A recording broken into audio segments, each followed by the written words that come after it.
సామ్యవాద లౌకిక ప్రజాస్వామ్య గణతంత్ర రాజ్యాంగ నిర్మించుకోవడానికి పౌరులందరికీ సాంఘిక ఆర్థిక రాజకీయ న్యాయాన్ని ఆలోచన భావ ప్రకటన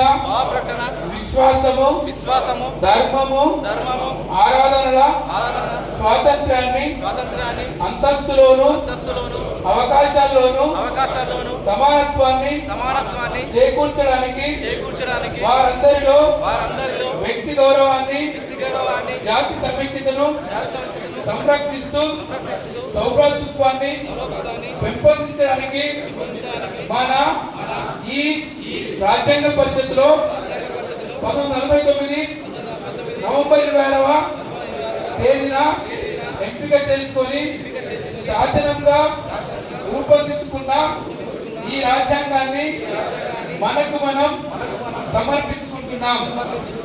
వర్ధిల్లాలి భారత రాజ్యాంగం, వర్ధిల్లాలి భారత రాజ్యాంగం, కాపాడుకుందాం భారత రాజ్యాంగాన్ని, సవరించాలి మానవ రాష్ట్ర పాయింట్ వెంటనే, వర్ధిల్లాలి మానవ ఐక్యత.